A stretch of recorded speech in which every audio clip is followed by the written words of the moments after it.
Assalamualaikum warahmatullahi wabarakatuh. Salam sobat hobi bola. Kualifikasi Piala Asia U17 sudah selesai digelar dan timnas Indonesia U17 di pertandingan terakhir melawan Australia bermain imbang dengan skor 0-0. Tentu dengan hasil ini timnas Indonesia dan Australia sama-sama meraih 7 poin. Tetapi Australia unggul selisih gol sehingga Australia lolos sebagai juara grup dan Indonesia berada di posisi runner up. Dan tentu ketika Indonesia berada di posisi runner up, Indonesia akan bersaing dengan posisi runner up dari grup lainnya untuk memperebutkan 5 runner up terbaik, dan Indonesia akhirnya berada di peringkat ketiga di posisi runner up terbaik. Dan tentu ini membuat Indonesia lolos ke Piala Asia U17 tahun depan yang diadakan di Arab Saudi sebagai tim runner up terbaik ya. Nah, tentu yang dari hasil pertandingan semalam ini banyak sekali yang diperbincangkan terutama di media sosial ya. Ada kubu yang memang mempertanyakan dengan kelolosan Indonesia ini, tentu dengan permainan seperti itu, dan ada juga kubu yang ya udahlah, yang penting timnas Indonesia lolos gitu. Nah, tentu ini benar-benar menjadi sangat menjadi bisa dibilang dilematis juga ya gitu. Karena memang sebetulnya di babak pertama pertandingan ini ya berjalan lancar-lancar saja gitu. Ketika Australia ini bermain dengan penguasaan bola dan terus menekan, sebaliknya dari kubu Indonesia itu mengandalkan strategi bertahan lalu nanti memanfaatkan counter attack gitu. Itu kan yang dijalankan oleh Coach Novarianto, memberikan strategi kepada anak asuhnya seperti itu ya. Jadi beberapa kali memang juga di babak pertama para pemain timnas U17 mengandalkan serangan balik ketika Australia menyerang dan Australia gagal memanfaatkan serangan, para pemain timnas lalu menekan dengan counter attack itu. Dan beberapa kali juga ada peluang yang sebetulnya kita juga hampir bisa mencetak gol tetapi belum bisa dimanfaatkan dengan maksimal juga. Nah, itu babak pertama berjalan normal-normal saja. Tapi akhirnya di babak kedua, di awal-awal babak kedua itu sama seperti di babak pertama, masih dengan strategi yang sama dari timnas Indonesia dengan menunggu, bertahan, defend, lalu melakukan serangan balik atau counter attack ketika ada momen gitu. Nah, tetapi di menit ke-70-an itu sudah terlihat bahwa para pemain Australia ini ya bisa dibilang sudah tidak lagi berniat untuk menyerang gitu. Mereka malah melakukan passing-passing aja di belakang. Nah, tentu ini yang jadi banyak diperbincangkan dan banyak pertanyaan juga oleh banyak netizen di media sosial bahwa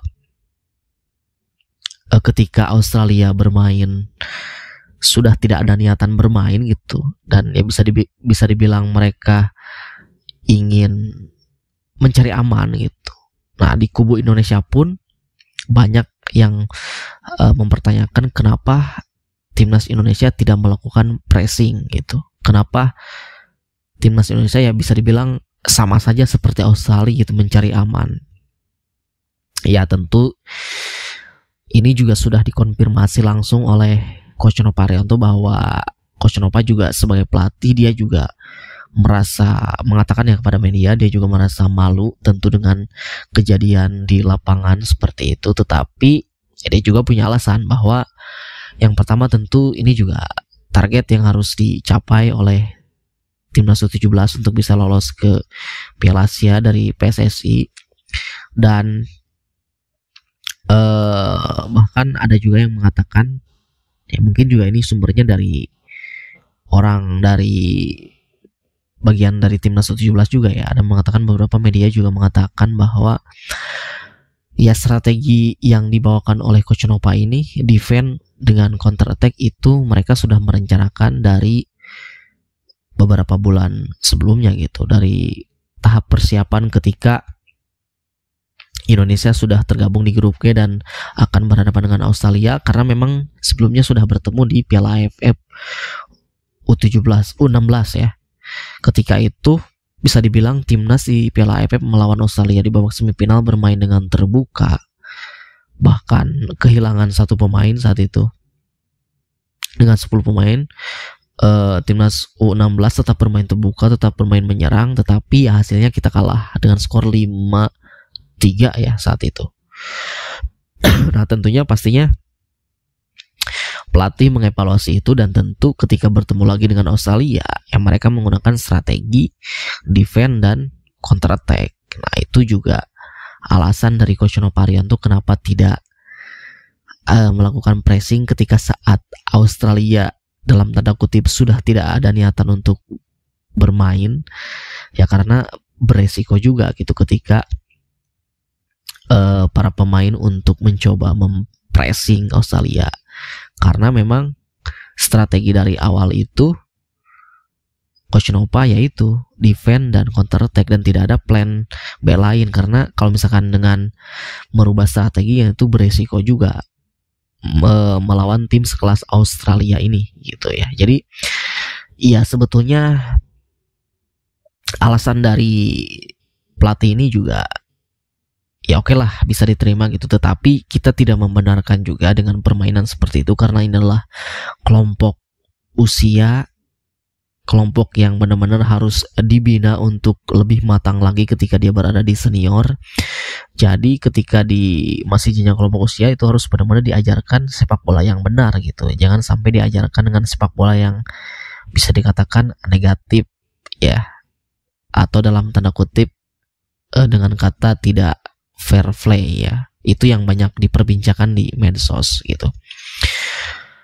Dan itu juga memang hak dari netizen juga untuk mempertanyakan. Ya, masing-masing juga punya hak untuk mempertanyakan itu, kenapa para pemain Indonesia juga terbawa dengan permainan Australia gitu. Dan ya bisa dibilang kedua-duanya ya sama aja gitu, tidak ada yang menyalahkan Australia, begitupun juga tidak ada yang menyalahkan Indonesianya saja, tetapi ya dua-duanya pun takutnya kalau misalkan ini nanti diinvestigasi oleh FIFA, ya takutnya Indonesia juga ke bawah, walaupun memang awalnya dari Australia yang sudah dikatakan mereka mencari aman gitu, bermain-main passing di belakang. Itu kalau misalkan nanti ada investigasi dari FIFA atau dari CAS, misalkan dari Pengadilan Arbitrase Olahraga, ya bisa saja Indonesia ke bawah. Tetapi ternyata ya ada juga kejadian seperti ini ketika tim lain juga bertanding, Vietnam ketika melawan mana tuh,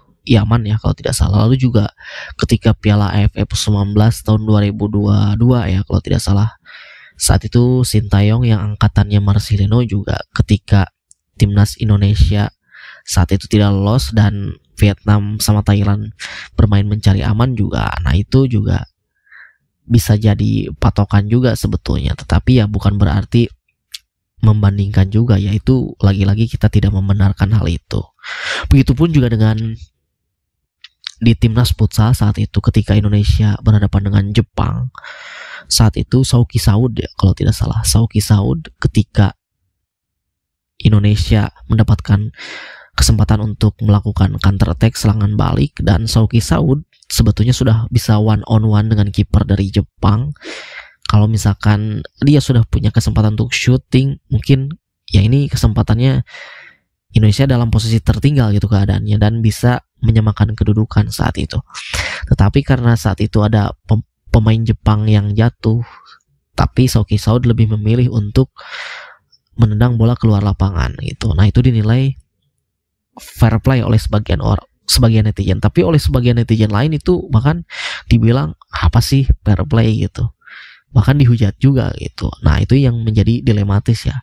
Kalau misalkan semalam timnas Indonesia juga bermain misalkan tidak dikatakan tidak seperti semalam, mungkin para pemain timnas U17 mencoba untuk pressing, benar-benar mencoba untuk terus berjuang dengan daya juang tinggi, walaupun misalkan pada hasil akhirnya kita kalah, apakah nantinya tidak akan lepas dari hujatan netizen? Ya belum tentu juga ya, karena memang sebagian dari netizen kita juga ya menuntut untuk ya bermain bagus dan juga menang, walaupun ada kata-kata ya udahlah gitu, walaupun daripada nonton pertandingan kayak gini mending kita kalah tapi kalahnya dengan terhormat gitu, dengan permainan bagus, dengan daya juang tinggi. Ya belum tentu juga, kalau misalkan hasilnya seperti itu belum tentu juga lepas dari hujatan netizen. Ya itu dilematis juga ya.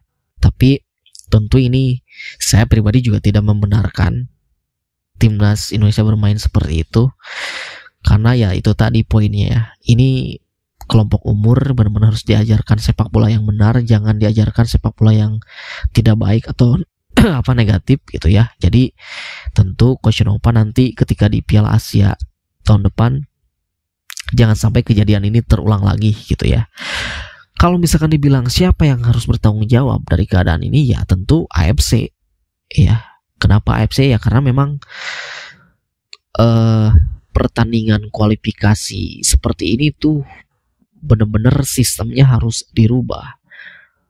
Ya bagaimana tidak gitu, ketika tim unggulan yang di pertandingan terakhir ini benar-benar sama poinnya gitu, dan tentu ada tim lain yang berpotensi untuk bisa lolos, ya tentu ini juga dari jam pertandingan pun sebetulnya harus disamakan gitu waktu bertandingnya. Walaupun memang dari negara-negara Asia ini kan zona waktunya berbeda, tetapi ya AFC harus bisa mencari cara untuk bagaimana caranya ketika di event-event seperti ini, di pertandingan terakhir itu seharusnya waktu dari permainan antara tim lain dengan tim lain, terutama di dalam satu grup, itu harus waktunya secara bersamaan ya, agar menghindari hal-hal seperti ini gitu, menghindari hal-hal match fixing biasanya ya terjadi gitu, atau permainan sabun gitu ya. Tentu ini AFC harus berbenah untuk bisa membuat perubahan dari sistem kualifikasi di kelompok umur ini ya gitu. Biasanya sih kualifikasi Piala Dunia di Eropa ataupun di Amerika Latin itu biasanya di laga-laga terakhir itu waktunya berbarengan gitu ya. Nah itu AFC harus bisa mencontoh itu gitu ya. Jadi tentu ini tidak dibenarkan, tapi juga ya apresiasi juga kepada timnas U17 yang sudah bisa lolos, dan mudah-mudahan kedepannya juga ada perbaikan ya. Jangan sampai kejadian ini terulang lagi. Tentu kita juga jangan terlalu menghujat para pemain, karena pemain itu ibaratnya prajurit gitu. Tentu suruhan pelatih, karena pelatih yang menginstruksikan. Jadi sekali lagi ya, kepada para netizen juga memang berhak menanyakan itu, tapi ya jangan berlebihan juga ya.